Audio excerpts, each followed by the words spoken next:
Olá a todos e todas, aqui é Juliana Martins, eu sou coordenadora institucional do Fórum Brasileiro de Segurança Pública.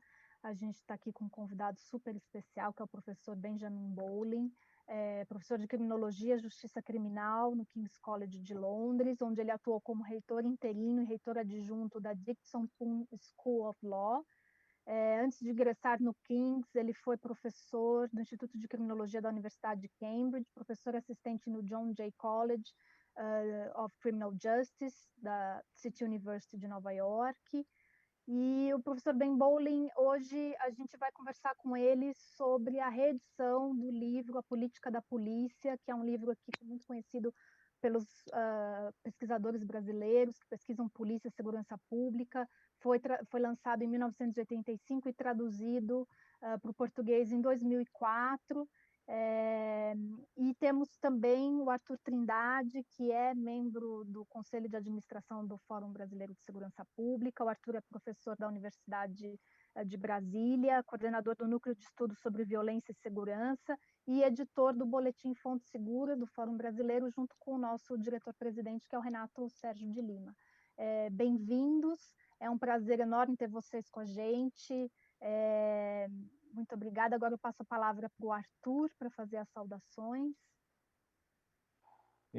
Olá, obrigado, Juliana. Olá, professor Bowling. É um enorme prazer tê-lo conosco aqui, participando do 14º Encontro do Fórum Brasileiro de Segurança Pública. Esse ano é um ano diferente, é um ano atípico, né? O nosso encontro do Fórum, então, é um encontro virtual, é uma novidade para todos nós, né? No mundo todo, na academia, enfim. Então, a gente está aproveitando que está tudo diferente, então estamos fazendo também um encontro diferente, com painéis diferentes, e essa é uma enorme oportunidade de ter pessoas, né, estudiosos como o senhor, né, para conversar assuntos de segurança pública. Muito bem-vindo, professor. Eu gostaria de começar perguntando sobre o livro, né, que vocês acabam de reeditar, como a Juliana comentou. É um livro lançado em 84, é um livro referência sobre estudos de polícia, né? No Brasil foi traduzido para o português e lançado pela editora da USP em 2004, né? E tem sido bastante utilizado aqui pelos estudiosos. E agora vocês lançam, né, uma reedição com novidades. Eu gostaria que o senhor, né, falasse para a gente sobre as novidades do livro, o que ele traz de novo para nós. Primeiramente, eu gostaria de dizer obrigado por me convidarem para o Fórum Brasileiro de Segurança Pública. A Juliana e ao Arthur, eu agradeço muito a oportunidade e eu estou muito feliz em visitar o Brasil hoje, porque o clima está realmente ruim hoje aqui em Londres e eu tenho certeza que está mais agradável no Brasil. Bom, nós nos encontramos virtualmente e eu espero que um dia eu possa realmente visitar o país de vocês e passar um tempo aí. O mais perto que eu cheguei foi chegar até a Guiana. Então, eu cheguei bem pertinho. A primeira coisa que eu gostaria de dizer sobre a política da polícia é que quando foi publicado em 1985, eu tinha acabado de terminar o meu, a minha a minha graduação. E essa quinta edição é a primeira vez em que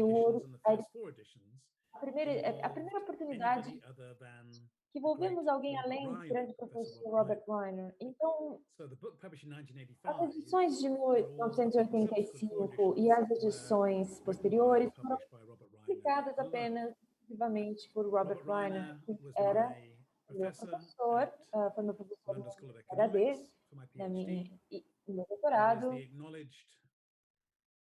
E ele é também um padrinho, ele é o fundador de estudos de polícia no Reino Unido. até certo ponto, de forma mundial.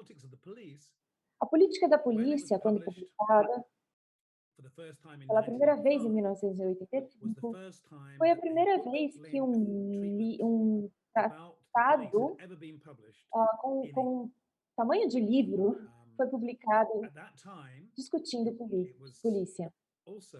Também foi um livro que, naquela época, podia incluir tudo que foi escrito sobre a polícia em inglês.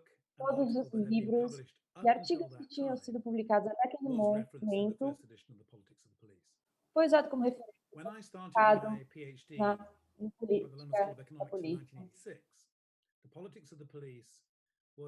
Em 1986, bom, esse foi o primeiro livro que eu li relacionado a isso.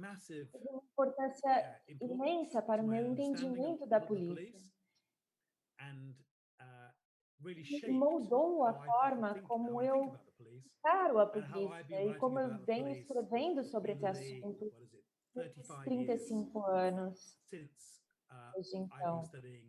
Foi realmente o início da minha jornada como um estudioso da polícia. Eu acredito que existem dois argumentos muito importantes no centro da polícia. Primeiro, que a polícia, por sua natureza, é uma atividade política. O segundo ponto é que a polícia é uma parte inevitável e essencial do processo democrático. Por mais que nós possamos desejar que houvesse outra forma de manter a segurança ou executar a justiça, ou responder a conflitos ou reclamações ou distúrbios, a polícia é uma força policial democrática é o melhor que nós podemos fazer. Então você pergunta o que mudou nesses 35 anos. Bom, vamos voltar para 1985. Nós tínhamos a União Soviética, ainda existente. Os Estados Unidos ainda eram uma democracia. Bem, isso foi uma piada, tá? As mudanças haviam sido muito abrangentes. Mudanças em tecnologia. Em 1980, foi o primeiro ano em que nós tivemos um telefone móvel. Uma época em que nós não tínhamos ainda nem o primeiro computador pessoal. As mudanças tecnológicas estavam começando muito rapidamente. As polícias do mundo haviam aumentado em número e em custo. As tecnologias da polícia não apenas em tecnologia da informação, mas armamentos, veículos, helicópteros, equipamentos em geral. Eu também acredito. Agora, os anos 80 na Inglaterra tenham sido um período bem aguentado e conflituoso. Eu acredito que, de muitas formas, criou ramificações durante aquela década. Havia uma tentativa maior de ser mais internacional, mais competitivo, considerando referências do mundo todo. Também considerando a forma como polícias estavam se tornando mais transnacionais ou tecnológicas. Mas, bom, dito isso, a questão fundamental, o cerne do problema, e uma força policial democrática é o melhor que nós podemos esperar para manter uma sociedade segura. E reconhecer e compreender que todo o policiamento é político, esses dois argumentos foram desenvolvidos por Robert Ryan nos anos 80. Quaisquer mudanças que tenham ocorrido, esse argumento central continua igual. Thank you. Obrigado, professor.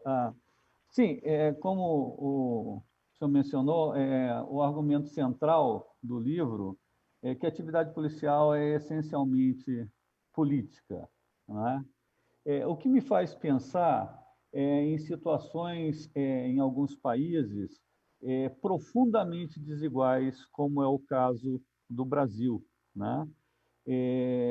Países tão desiguais, onde a atuação do Estado é uma das principais causas da desigualdade, né? Ao invés de reduzir a desigualdade, frequentemente a maneira como o Estado age na distribuição dos recursos, ele acentua a desigualdade e, em particular, a maneira como as polícias agem, elas acentuam as desigualdades, né? Eu gostaria que o senhor comentasse, né, sobre essa dimensão política da polícia, né, nessas sociedades extremamente desiguais. Como é que a gente pode pensar numa atividade política da polícia que consiga reverter esse círculo vicioso, né, em vez de acentuar as desigualdades, reduzi-las? Essa é uma ótima pergunta. E não é muito fácil responder. O primeiro ponto que eu gostaria de fazer é que a forma como a polícia executa seu trabalho, o que a polícia faz, como se comporta, qual impacto é gerado na sociedade, reflete a cultura política dessa mesma sociedade. Então, quando você tem sociedades muito autoritárias, o poder é muito concentrado em um número de pessoas, seja pessoas política ou economicamente poderosas, tendo usado essa linguagem do autoritarismo, se você tem um governo militarizado, autocrático, autoritário, a polícia, em sua vez, será autoritária, prática, autoritarizada. A forma como a polícia, a sociedade molda o trabalho da polícia e o trabalho da Constituição. Então, se você tem uma sociedade que é mais democrática, com as instituições governamentais responsabilizadas, então você realmente percebe que as forças policiais também funcionam de forma mais democrática e de forma que estabelece mais responsabilidade. Então, considerando no mundo inteiro, o que a polícia faz tende a ser um reforço ou uma reafirmação da desigualdade na sociedade. Isso por muitos motivos. Parte disso é porque muitas vezes a polícia é controlada e financiada por instituições e interesses que têm um interesse em ampliar seus poderes. Mesmo na democracia, tende-se a favorecer aqueles que estão melhor posicionados política e economicamente. Isso é algo que, bom, isso aparece em todo o estudo da criminologia. Quanto menos poderosas as pessoas são e mais marginalizados economicamente são aqueles que são menos protegidos pela polícia. Maior é a chance a probabilidade dessas pessoas sentirem essa atividade de coerção. É verdade que a polícia vai lidar com as pessoas dormindo embaixo da ponte e dormindo nas ruas. Igualmente, sejam ricos ou pobres, mas são os pobres que estão sem teto, são os pobres que moram nas ruas e que estão mendigando. E muitas vezes são os mais pobres na sociedade que cometem esses crimes, são mais visíveis nas ruas. A polícia tende a não se focar nos crimes dos poderosos, crimes que acontecem em locais privados, que acontecem nas partes de elite de uma cidade ou de um país. Então, eu acredito que é uma parte intrínseca de como a polícia trabalha, que eles trabalham com esses mais marginalizados, e isso também torna mais agudo E isso é mais agudo ainda em regimes autoritários. E a pergunta é, o que nós fazemos com relação a isso? É possível mudar? É possível pensar de forma diferente? Nós poderíamos até falar mais sobre isso, mas o ponto de partida é que nós entendemos policiamento como algo político. Então, um dos elementos essenciais na minha cabeça é a questão da responsabilização. Como o governo é responsabilizado? Como os poderosos são responsabilizados? E da mesma forma, como a polícia é responsabilizada? Com relação à responsabilidade, eu quero dizer duas coisas. Primeiro, é um caso assim de cooperação, onde todos nós, como cidadãos, temos que estar hábeis a pedir à polícia ou a perguntar à polícia o que vocês fizeram, por que você fez isso e que efeito isso teve. Explique isso para mim, por favor, de forma que eu possa entender por que você parou e investigou aquela pessoa, ou por que você atirou numa pessoa até que ela morra, etc. Quer dizer, por que você atirou? Esse é o primeiro estágio da responsabilidade, que a gente chama de transparência. O segundo estágio é o controle. A polícia, numa democracia, precisa estar subordinada e obediente ao povo, à população. É a polícia que tem que servir ao público, à população, e não apenas ser transparente em suas atividades, em suas ações, mas também mantidos sob controle. Não deve ser possível para que a polícia abuse de seu poder, de sua força, que use violência,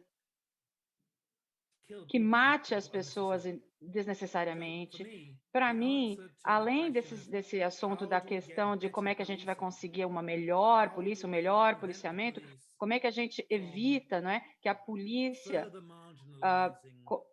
marginalize as pessoas mais pobres, a resposta é através de melhores sistemas de responsabilidade. Temos que fazer, claro, que a polícia tenha a responsabilidade pelo povo, pela população. É claro que as pessoas poderosas vão ter essa polícia responsável, mas nós temos que ter um sistema de responsabilidade que assegure à polícia essa responsabilidade pelo povo que eles servem, pela população a que estão servindo. Thank you, professor. Bom, ainda relacionado a esse tema e ao tema da accountability, certamente é um grande problema para as polícias no mundo todo e aqui no Brasil, em particular, é um problema histórico, antigo, a nossa pouca capacidade de controlar as nossas polícias, né? O nosso sistema político, seja o nosso sistema judiciário, ou seja o nosso Ministério Público, ele tem capacidade reduzida de controle das nossas polícias, né? Um outro aspecto que eu queria comentar também, para ligar com esse tema da accountability, diz respeito à violência policial, principalmente no caso brasileiro, a letalidade policial, né? A gente sabe que em muitos países a atividade policial, a ação das polícias contra as minorias étnicas, né, tem deflagrado reações muito drásticas das comunidades, reações de indignação, de raiva. Aqui no Brasil não é muito diferente, né? No Brasil, as nossas altas taxas de letalidade policial, os frequentes casos de abuso de autoridade das polícias, toda semana nós temos casos que a mídia mostra, enfim, o aprisionamento em massa da população negra, dos jovens negros, são indicadores claros de um racismo estrutural. Parte desse racismo estrutural diz respeito à sociedade como um todo e parte desse racismo estrutural diz respeito à organização das polícias, né? Na sua visão, É possível mudar essa cultura organizacional das polícias e lidar com esse racismo estrutural, e aí fazendo uma relação com o controle da polícia? É possível mudar a polícia sem mudar o sistema de controle da polícia? O que vem primeiro? Mudar o sistema de controle e não mudar a polícia, ou mudar a polícia e o sistema de controle? Né? É um dilema. É verdade. Eu entendo o problema, entendo, e, de fato, é um negócio muito compacto. Assim. Nós temos práticas policiais, nós queremos que a polícia opere de forma diferente. Nós queremos que a polícia trate as pessoas de forma justa e que use a força e o poder no mínimo, ou seja, necessário para fazer o trabalho, e nós podemos, de fato, remover esse uso de força, não é? Essa violência é de fato, obviamente, isso causa essa raiva, obviamente, porque a força, claro, é uma parte essencial, de fato, o poder, a força da polícia. Você não faz polícia sem essa capacidade de usar a força. Porém, nós queremos que a força e o poder seja usado pela polícia quando for adequado, quando for o último recurso. Eu não sou uma pessoa que diz que a polícia nunca deve usar a força fatal, não é? Quando a sociedade está colocada em assalto, né? Quando acontece uma violência, enfim, de sua privacidade, é claro que relativamente é concordável, né? Se concorda que há circunstâncias, sim, onde a polícia tem a necessidade de usar a força. Em Londres mesmo, nós tivemos a militância islâmica e tivemos problemas, pessoas estavam fazendo uso de armas para matar pessoas inocentes, utilizando armamentos, assim, vestes explosivas falsas, em situações extremas, e obviamente, em casos extremos assim, a polícia tem que usar, sim, a força mortal. A polícia precisa atirar em casos como esse. Obviamente, temos que admitir isso, mas o ponto crucial disso é que isso tem que ser feito, primeiro, de forma necessária, proporcional, o mínimo possível parcimônio, ou seja, tem que ser de forma legal e responsável. Mesmo o uso de força física, no caso, pode ser, sim, alcançado de forma consistente com os direitos humanos. Eu creio nisso. Mesmo o mais advogado mais extremo assim de direitos humanos vai entender, sim, que a polícia tem que usar força em algumas vezes. Mas você fez a pergunta sobre será que é possível mudar o comportamento da polícia e mudar a cultura, não é, do sistema policial sem mudar toda essa questão econômica e política que é mais abrangente? Quer dizer, e o que vem primeiro? Você muda as práticas policiais primeiro e tenta, ou você muda a cultura da polícia? Será que você deve mudar as estruturas da sociedade? O que vem primeiro, né? Bem, eu diria que eu sou pragmático, eu sou pesquisador policial, enfim, eu não sou sociólogo, eu não sou economista no meu dia a dia. Eu gostaria, sim, que a sociedade mudasse. Eu gostaria, sim, de ver na Inglaterra uma sociedade mais igualitária, com menor lacuna, menor espaço entre os ricos e os pobres, sem tantos impostos, enfim, eu gostaria de ver isso, que o nível fosse mais equilibrado entre essas classes sociais, de fato, E deveria acontecer isso. E eu, de fato, apoiaria isso, eu votaria para isso nas urnas, usaria, obviamente, a minha imagem nessas atividades, mas em termos do meu trabalho profissional, não é? Eu estou interessado na polícia. Portanto, eu diria que vamos trabalhar com o que podemos, né, com o que temos em mãos.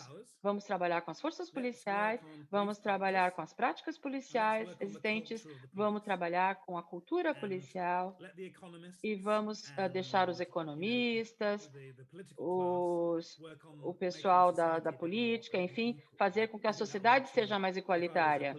Quer dizer, se eu fosse um pesquisador policial no Brasil, eu falaria assim, deixa os economistas fazer a parte deles e eu faço a parte policial. Enfim, eu acho sim que é possível usar menos, usar a lei, melhor dizendo, a lei e a política e códigos disciplinatórios para mudar o comportamento policial. Porque nos anos 70, por exemplo, a polícia costumava usar cães policiais, lembra? Nos Estados Unidos, por exemplo. Eles usavam cães policiais quando um réu estava correndo, um suspeito estava correndo da polícia. Se alguém correr da polícia, quer dizer, se o oficial soltar o cachorro, literalmente, em cima dessas pessoas, imagina, a pessoa vai... Você já imaginou o que aconteceria o tempo todo? Soltando os cachorros, ia causar lesões, até mesmo morte. É uma experiência terrível, às vezes necessária. Mas aí, na metade dos anos 70, os inocentes começaram a ser mordidos por cães policiais ao vento, ao léu.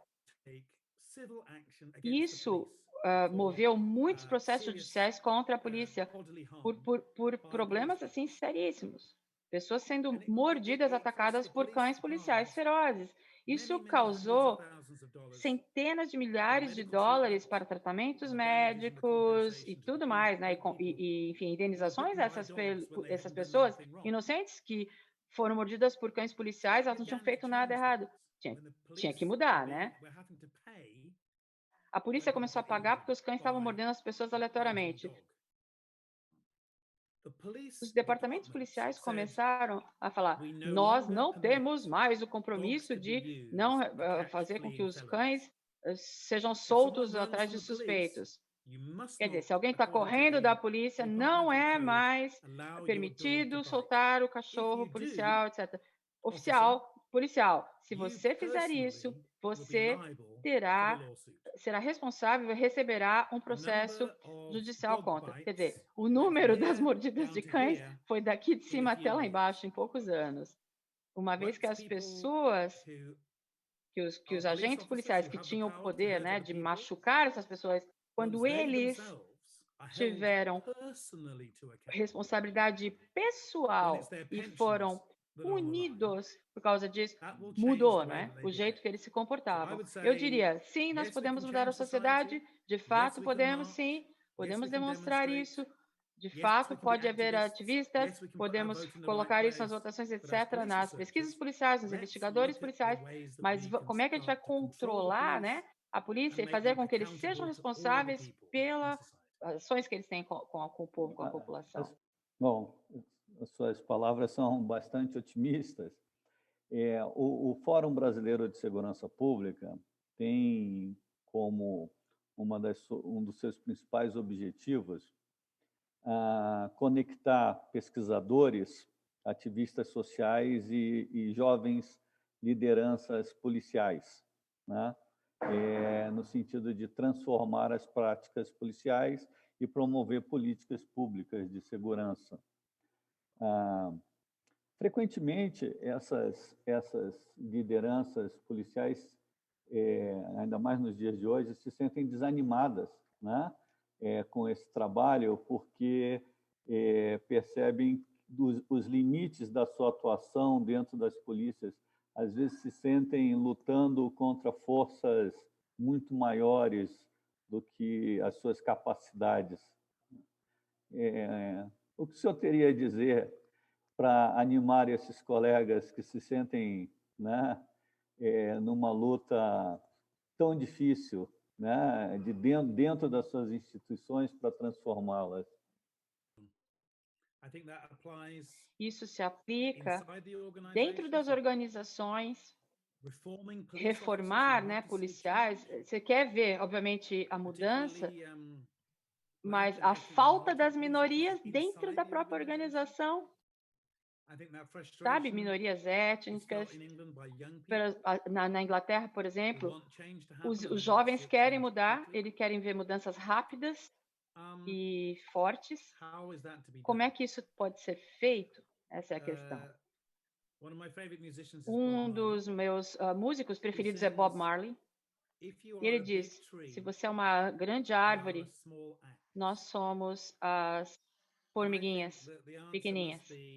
Quer dizer, a resposta é, veja, os pequenos atos, as pequenas formiguinhas, se o indivíduo, o jovem, os professores de criminologia, profissionais do governo, enfim, se todos aplicarmos energias em pequenos atos, nós gradualmente vamos trazer e fazer mudança. Essa é a minha filosofia. 10 anos atrás, por exemplo, eu fundei uma organização não governamental chamada Stopwatch. Stopwatch foi criado para fazer com que as forças policiais parassem e buscassem, pesquisassem. Por quê? 10 anos atrás, e eu acredito hoje também, que, sabe assim, pararem de parar as pessoas e dar batida nessas pessoas. Eles tinham que fazer isso com boas, com necessidade mesmo. Isso começou a acontecer, principalmente em Londres, porque as pessoas simplesmente davam batida policial em qualquer um. E aí a gente começou a focar nas pesquisas, nós começamos a publicar documentos, artigos, e toda vez que havia uma questão, né, desse tipo, um problema, que alguém aparecesse numa televisão ou no rádio, quando eles falavam, quando os jovens mostravam, né, suas experiências ruins que tiveram com a polícia, etc., aí nós engajamos governos, delegacias de polícia, todo um povo diferente ali, a gente colocou junto, todos esses partidos políticos também foram engajados nisso, ou seja, todo mundo tem interesse em boa polícia. Nós não somos anti-polícia, eu sou a favor da polícia, eu quero a polícia, eu quero que a polícia intervenha, eu quero isso, eu quero trabalho policial. As comunidades não estão dizendo, não queremos polícia na Inglaterra. Ninguém fala, não queremos nem metade da polícia. Não é isso. Se alguém é vítima de uma violência, de um crime, de um roubo, se o carro foi roubado, se o dinheiro foi roubado da conta do banco, se o bairro foi prejudicado, enfim, a vizinhança, a gente quer ser protegido. Nós precisamos dessa proteção policial. Genuinamente, nós precisamos da polícia. Mas se você abolir a polícia, quer dizer, isso é assunto para um outro tema, né? Mas se você abole a polícia, você tem que inventar algo novo para resolver esses problemas, certo? Ou vai deixar o quê? A violência do homem, né, do civil, isso começa a acontecer com as próprias mãos da comunidade, né? Pode ser uma ficção, enfim. Mas o que aconteceu com o IRA, na Irlanda do Norte, é que eles são responsáveis, né, por isso. Enfim, eu acredito na boa polícia, sim, eu acredito. Eu diria que a gente tem que trabalhar, continuar trabalhando nessa responsabilidade policial, usando todas as oportunidades para fazer com que as nossas vozes sejam ouvidas, que possamos perguntar coisas para a polícia. Eu entendo que deve ser super difícil, hein? Numa sociedade que está inserida, numa sociedade já violenta como o Brasil, onde muitos milhares de pessoas são mortos pela polícia todos os anos. Eu gostaria de saber, quer dizer, esses crimes policiais estão sendo investigados? Será que os jornais, a mídia, cobre isso de forma cuidadosa? E as testemunhas oculares, será que elas são juntas mesmo? Será que você consegue apoio das organizações, né, das forças dos direitos humanos, ou Anistia Internacional? Será que os observadores, enfim, os pesquisadores, o pessoal pode vir observar de fato isso? Ou de investigações particulares? Porque sempre que alguém sofre uma violência que leva à morte assim, pela polícia, isso tem que ser investigado. Ou deveria ser. Um bom exemplo é como é que as coisas estão mudando? Será que eles estão usando isso aqui? Né? Um fone móvel, um celular? Antes da invenção do telefone móvel, ou do uso tão abrangente dos celulares, a conduta ruim policial era invisível. Né? E sempre, né, o policial ele tinha baixa visibilidade. Não é verdade mais. Na Inglaterra, pelo menos, não. Porque tem câmera por toda parte. A maioria da população tem seu celular com a câmera ligada o tempo todo, assistindo, observando tudo o que está acontecendo. Está todo mundo filmando um agente policial, um guarda fazendo algo estranho. E a pessoa, de fato, guarda aquilo, grava aquilo e pode compartilhar, não é? Muitos exemplos há sobre isso. Muitas coisas. Há muitos exemplos de polícia atirando nas pessoas e nós sabemos. Por causa de um cidadão comum na rua filmou um ato desse vindo da polícia. Bom, aqui no Brasil, como o senhor perguntou, nós temos um número assustadoramente alto de mortes cometidas por policiais, né, por intervenções de policiais.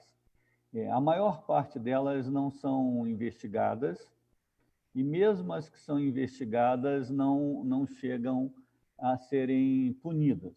Né? Claro que algumas dessas mortes têm justificativas, né?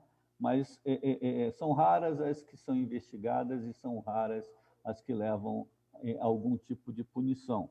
Mesmo que a sociedade civil consiga imagens, consiga testemunhas, etc.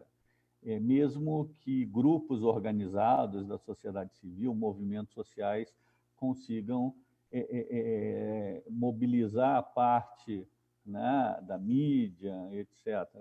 Bom, e a gente entra num outro tema, também muito caro, a transformação das polícias, né? Se até agora a gente estava falando dessa transformação da cultura organizacional, né, das novas lideranças policiais, então vamos falar agora um pouco da sociedade como um todo, né? Hoje a gente assiste no mundo todo, né, agora um período muito interessante de ver o que acontece na sociedade nos Estados Unidos da América, né? Mas isso acontece em vários países e há muitos anos, como o Brasil, né? Uma demanda por lei e ordem, né? O aumento das taxas de criminalidade, um aumento do medo do crime, o surgimento de grupos de crime organizado, né? Tudo isso gera no imaginário da sociedade, né, uma demanda incrível por lei e ordem. E surgem, então, candidatos políticos, né, de extrema-direita, né, oferecendo essas soluções mais simples, né? Soluções que normalmente passam não pelo aumento do controle da atividade policial, mas ao contrário, né? Pelo relaxamento do controle da atividade policial, né? Como é que o senhor vê essa situação, né? Bem, sempre que nós temos um aumento nos níveis de criminalidade na sociedade, sempre haverá pessoas que sentem que a solução é empoderar a polícia. Aumentar o uso da força policial, da violência policial, para também conceder à polícia impunidade. Então, sempre que há aumentos nos níveis da sociedade, sempre haverão partes da sociedade e políticos individuais o argumento de que deve ser concedido maior poder à polícia, maior uso de força policial, de que a impunidade deve ser concedida a esses atores. Eu considero isso um erro. Tende a aumentar níveis de conduta desadequada da polícia. Eu acredito que isso precisa ser... É necessário ter alianças dadas entre pesquisadores que, de forma independente, coletam evidências, analisam essas evidências, elaboram relatórios e colocam a informação disponível a todos. Também membros do governo ou oficiais da polícia que podem responder, confirmando que vem que um controle maior leva a um efeito melhor. Eu não acredito que a criminologia, os estudos da polícia são políticos, realmente. Eu acredito nisso. E muito interessante na Inglaterra é que tanto na esquerda quanto na direita há autoritários, certo? Stop and Search. Nós tivemos Blair falando sobre a tolerância zero, que era uma visão muito autoritária da esquerda, mas, ironicamente, foi um governo conservador em 2010 até 2015, Stop and Search caiu muito rapidamente. Não apenas que foi uma abordagem, né, de governo mais liberal, mas também o crime também diminuiu. Todos os crimes de violência e mesmo intervenções policiais caíram em número. Eu acredito que isso há certos valores que talvez eu sempre tenha tido comigo, e eu acho que eles devem ser aplicados à polícia. E Robert Weiner e eu, a forma como nós nos articulamos ações, a democracia, essa é a participação do povo no governo, o policiamento democrático com o envolvimento das pessoas, e das pessoas são influenciadas impactadas pela polícia. Elas devem ter uma voz sobre como a polícia exerce suas atividades. Também igualdade, a polícia deve agir de forma mais igualitária possível entre todas as diferentes pessoas. Então, bom, liberdade. As pessoas devem ser livres para viverem suas vidas, moverem-se livremente, associarem-se com quem quiserem, expressarem suas opiniões, sem serem oprimidas. Para mim, são ligos. Bom, qual tipo de polícia vai engajar-se com essas concordar comigo e vier falar sobre policiamento democrático, responsabilidade, justiça, liberdade, e você realmente levantar essa bandeira. Bom, ótimo, eu sou um pesquisador, eu sistematicamente produzo evidências, eu penso teoricamente, meu trabalho é escrever, eu escrevo, eu coloco minhas ideias no mundo, mas eu também quero ver uma mudança no mundo, para o melhor. Então, eu gostaria de ver as minhas ideias sendo colocadas na prática. Isso significa que eu vou trabalhar com qualquer um que compartilhe os meus valores, na melhoria do policiamento. O policiamento, a polícia nunca vai ser perfeita, mas eu quero que seja consciente. Nunca perfeito, mas nós buscamos fazer com que a polícia seja o melhor possível? Bom, essa constatação de que temos tanto governos autoritários de direita quanto esquerda, nós também temos essa mesma constatação aqui no Brasil, né? Tanto governos de direita quanto governos de esquerda aqui nos estados brasileiros promovem políticas de endurecimento penal, de mano dura, né? Muito repressivas. Isso não é exclusividade de uma ideologia, de um campo ideológico ou de outro, né? Enfim, vamos passar agora para a parte... Até agora a gente discutiu problemas que eu diria assim, os problemas tradicionais de polícia, né? Como fazer um policiamento democrático, né? Accountable, né? Enfim, um policiamento melhor, né? Suficientemente melhor, né? Good enough.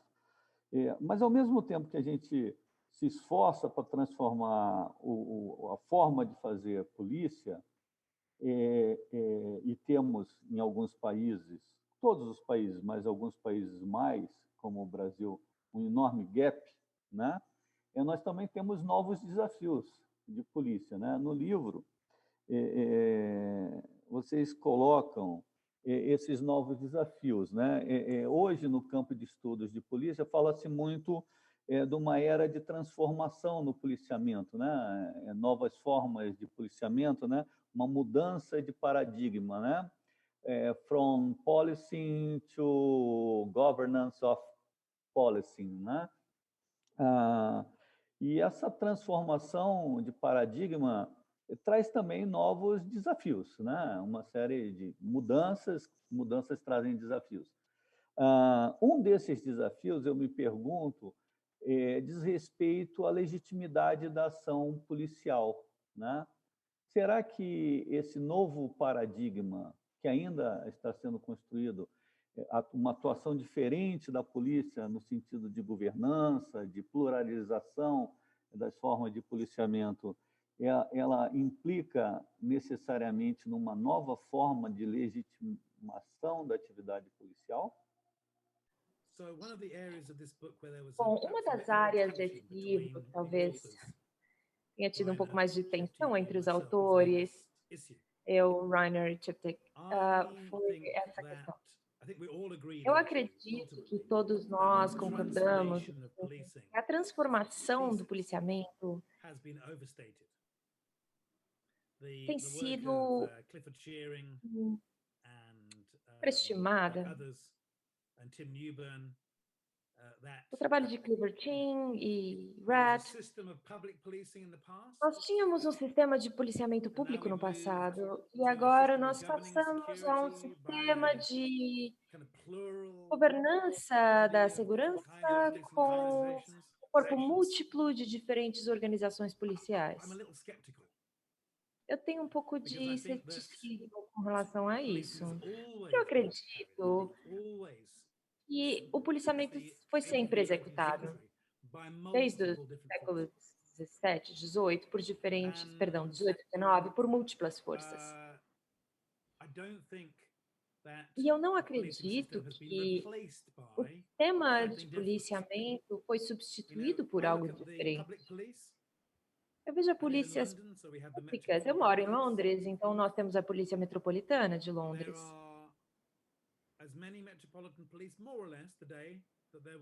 Há mais ou menos o mesmo número de policiais que havia 20 anos atrás. A verba que é gasta com as polícias não diminuiu. Quando há uma casa invadida ou há um assalto, eles chamam, em geral, a segurança privada. Aqui na Inglaterra, nós estamos para 999, para ambulância, para bombeiros ou para polícia. Se for um crime, você chama a polícia. Então, eu não... E também, eu não acho apenas que não é verdade o trabalho ou a função da polícia pública sumiu ou foi muito reduzida. Mas eu também não acho que o foco maior o policiamento privado é o caminho. Eu acredito que as polícias privadas, bom, se nós tivéssemos um mundo somente organizado por polícias privadas, eu acredito que seria muito ruim. Seria como ter um sistema de saúde que se você só consegue ver um médico se você pagar. Você só pode ter alguém responder a uma emergência ou quando mesma coisa, quando você só tem alguém rouba algo seu, ou se você foi agredido, você só pode ter uma resposta policial se você pagar por ela. Eu realmente não acho que as polícias públicas estão desaparecendo, ou mesmo diminuíram a presença. Portanto, eu acredito que as polícias privadas, seguranças, guardas, etc., que sempre estiveram lá. Mas a legitimação, bom, eu acredito que o policiamento privado deve ser regulamentado o mais próximo possível da polícia pública. Essa polícia privada não deve ser apenas responsabilizada para com os interessados ou as partes interessadas no negócio. Então, se há uma mudança de paradigma com relação a esse policiamento múltiplo, sim, nós concordo, nós precisaríamos realmente considerar e analisar como é realizada essa legitimação. Mas há trabalhos que sugerem que talvez nós devêssemos olhar mais em direção a uma forma de responsabilidade policial que envolve não apenas essa responsabilização para polícias públicas, mas também para guardas e seguranças e todos aqueles que se envolvem na segurança privada. Eu acredito que há uma necessidade dessa discussão sobre a legitimação, mas eu acho que nós não devemos superestimar ou ainda exagerar na importância disso. Eu preferia um mundo em que nós tivéssemos polícias públicas muito boas, que fossem eficientes, justas e democráticas. Essa seria o meu objetivo final. Então, sem dúvida, há um enorme debate sobre, nesse novo paradigma, sobre qual seria o papel da polícia. Certamente, a polícia não vai desaparecer e vai continuar tendo um papel muito importante. O Estado não, né? A polícia, em última instância, o Estado ele não vai deixar de ter um papel e acho também pouco provável que consiga ser substituído por alguma outra organização privada, outra. Mas, por outro lado, também o que se observa são políticas de segurança mais abrangentes, que envolvam mais atores do que só as polícias, né? Que envolvam atores privados, mas também envolvam outras agências, agências de assistência social, de saúde, de educação, de diferentes níveis de governo, o que implica numa necessidade, num nível de necessidade de governança muito alto, né? Coisas que os aparatos policiais tradicionais não foram preparados e não foram desenhados para isso, né? E essa mudança, né, de uma polícia que tradicionalmente foi pensada para executar pura e simplesmente aquela forma de policiamento e agora é demandada para coordenar o seu policiamento com ações de várias outras agências. Isso tem sido um enorme problema, um enorme desafio em muitos lugares do mundo. Como o senhor vê esse desafio? Tem diferentes formas de superar esse desafio? Tem fórmulas alternativas? Tem caminhos? A resposta curta é não. Não há uma fórmula. Não é possível encontrar um calçado que sirva em todos os pés. E se houver uma fórmula, é aquilo que eu chamaria de coprodução da segurança, trabalhando em conjunto neste objetivo. E isso depende na questão, nas dificuldades das organizações para determinar como isso deve ser alcançado. Eu vou dar um exemplo, e isso é algo que está sempre sendo... Bom, eu tenho uma experiência trabalhando com... Bom, eu trabalhei por 5 anos num hospital psiquiátrico como psiquiatra, e também eu fiz ambulatorial, e também eu fiz observação de pacientes internados, e doenças mentais produzem comportamentos que muitas pessoas consideram difícil lidar. Quando alguém tem um episódio, um surto psicótico, a pessoa se comporta de forma que muitas pessoas consideram difícil. Gritando, falando coisas erráticas, agindo de formas, muitas vezes, que as pessoas sentem que está fora do controle, realmente. Então, a forma correta de responder a alguém que está tendo uma crise de saúde mental é através do sistema de saúde mental. Enfermeiras psiquiátricas, médicos psiquiatras, psicólogos e hospitais psiquiátricos. Alguém que está tendo um surto psicótico e age de forma a causar riscos a si mesmo e a outras pessoas não deve ser levado para a delegacia. Não deve ser colocada numa cela, não é certo. É uma crise de saúde. Mas em quase nenhum lugar do mundo, a primeira agência a responder é uma agência de saúde. Quase em todos os lugares do mundo, se alguém age de maneira perturbada num local público, quem chega na cena é um policial. Normalmente, um homem ou uma mulher nos seus 20 anos, com pouquíssima experiência de saúde mental, sem nenhuma das habilidades de uma enfermeira, um psiquiatra ou um terapeuta. Se nós pudéssemos realmente financiar isso, eu gostaria de ver um serviço psiquiátrico de emergência.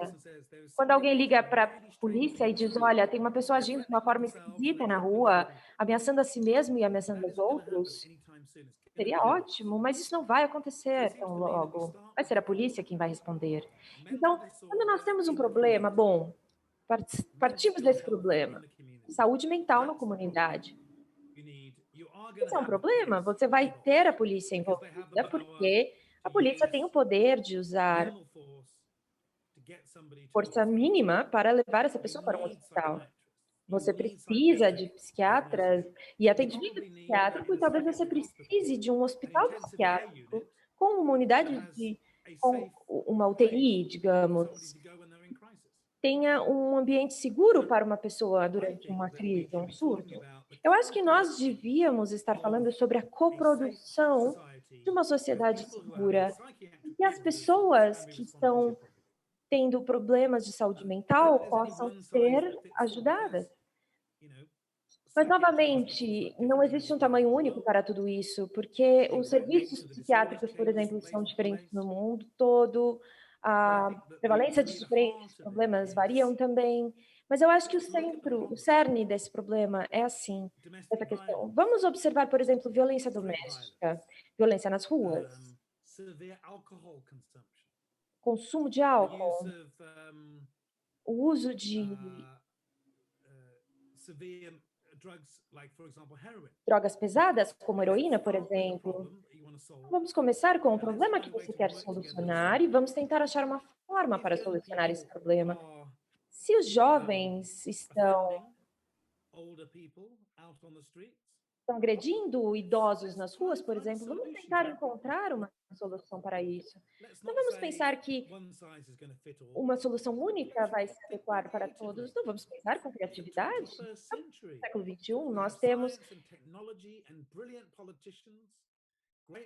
pesquisadores, tecnologias, nós tós entidades públicas, nós temos organizações não governamentais, como o Fórum Brasileiro de Segurança Pública. Nós podemos usar essa criatividade. Então, se houver uma fórmula, trabalhar em conjunto para encontrar soluções criativas para os problemas da sociedade, mas não existe uma solução simples, um tamanho único que serve para todo mundo. E entidades como o fórum de vocês, eu acho que vocês têm um papel fundamental em fornecer ferramentas à comunidade, ferramentas para a polícia e outras entidades de segurança. Pensem de forma criativa como é possível solucionar esses problemas em conjunto. Falando, então, sobre a coprodução de segurança, passa muito também pelo imaginário sobre o que é segurança e o que faz a polícia, o que ela deveria fazer, né? E esse imaginário sobre o que faz a polícia, o que ela deveria fazer, quais seriam as soluções para os problemas, de certa forma é ditado pela mídia, né? A mídia intermedia muito essas representações sociais, né? E como no livro aparece, né, o texto e os escritos do professor Reiner são muito claros sobre isso, essa relação entre mídia e polícia sempre existiu, claro, mas a partir da década de 50, com a difusão da televisão, né, essa relação mudou radicalmente, né? Continuou existindo, mas existindo de uma maneira diferente. E agora, no século XXI, na virada do século XX para o XXI, com o surgimento da internet, das redes sociais, essa relação entre mídia e polícia muda de novo, né? Como o senhor chama a atenção, agora todo mundo tem um aparelho celular com uma câmera, né? Então, é muito difícil que um policial possa agir na rua sem que alguém possa filmar aquela ação e depois, né? Isso, de fato, mudou bastante a atuação dos movimentos sociais para denunciar desvios de conduta, mas mudou também, há uma outra mudança de ação sobre as organizações não governamentais, né? NGOs, como o Fórum Brasileiro de Segurança Pública, que produzem agora dados, né, que de alguma maneira enquadram, né, o debate, né, fazem um framing do debate. Isso é uma tendência que a gente nota em muitos países, no Brasil também, né, que é uma forma como os movimentos sociais aqui no Brasil e essas organizações não governamentais têm atuado, tentando inventar, né, essas soluções. Mas, às vezes, há limites para isso, né? Há limites governamentais, de acesso, né? Há reações políticas, há limites no meio jurídico. Eu queria ouvir do senhor sobre esses novos atores, né, que surgem, né, no Brasil e na América Latina. Eles surgem tardiamente, né? São atores da sociedade civil, são movimentos sociais, são universidades, né, centros de pesquisa. Queria ouvi-lo sobre esses novos atores que na Inglaterra, por exemplo, surgem desde a década de 60, 70 e 80, e aqui na América Latina começam a surgir a partir dos anos 80, 90. Né? Qual o papel desses novos atores? Olha, eu acho que essa questão, eu já falei, né, do stopwatch, onde se coleta evidências e coloca isso aberto para um debate social. Eu acho que essas organizações, as ONGs, como o Fórum Brasileiro de Segurança Pública, são fundamentais, porque eles amplificam as vozes da população como um todo, eles trazem evidência de pesquisa sistemática, não é? Eu diria que eles criam essa ação, é uma indicação de uma democracia saudável, o que essas ONGs discutem. Por exemplo, na Inglaterra, organizações como a Liberty, como a Stopwatch, and Stablewatch, and so on, e todas essas, elas são cruciais. É importante que elas não são partidárias nem nada, mas elas mantêm seus princípios sociais. Acho que as organizações, as ONGs, elas têm uma importância decisiva, um impacto super importante nas políticas públicas, e eu falo isso com total certeza, que a razão pela qual houve um rico debate, não é? Para que as pessoas parassem, porque a polícia parasse de dar batidas policiais aleatoriamente nas pessoas, é porque a Stopwatch estava sempre na demanda pública. Sempre que vinha uma reportagem no rádio, na televisão, uma matéria, algum membro do Stopwatch falava, aqui está a evidência, e mostrava, aqui está, olha aqui, pararam tantas pessoas aleatoriamente, para quê? Investigaram, etc. Aqui está a evidência, olha aqui, houve discriminação, houve preconceito, ou seja, era uma alternativa, né? São perguntas que deveriam ser feitas mesmo à polícia. Você pode dizer isso como sendo jovem, enfim. Em vez de dizer, por que você está me parando? Por que você está dando batida em mim? Pois é, você pode explicar para mim as bases desta investigação, desta batida policial? Quer dizer, mudando um pouco, né? Cara dessa, quer dizer, essa busca, a gente tem. Será que a polícia ia parar tanto as pessoas assim se soubesse que está sendo toda hora registrada, reportada, enfim? É importante que se crie essa responsabilidade para as forças policiais. Acho que isso é extremamente importante. Esses novos players, né? Professor, muito obrigado pela sua entrevista. Foi um prazer conversar com o senhor. Eu tenho certeza que a nossa audiência aqui do Fórum Brasileiro de Segurança Pública vai gostar muito de ouvi-lo e vai gostar certamente muito de ler essa nova versão do livro The Politics of the Police, né? Que eu recomendo muito. Eu reli o livro, né, que eu já tinha lido há algum tempo atrás, que é maravilhoso, e eu reli agora com as novidades, né, que são excelentes, né? Parabéns pelo trabalho, né? Foi um prazer ouvi-lo. Muito obrigado.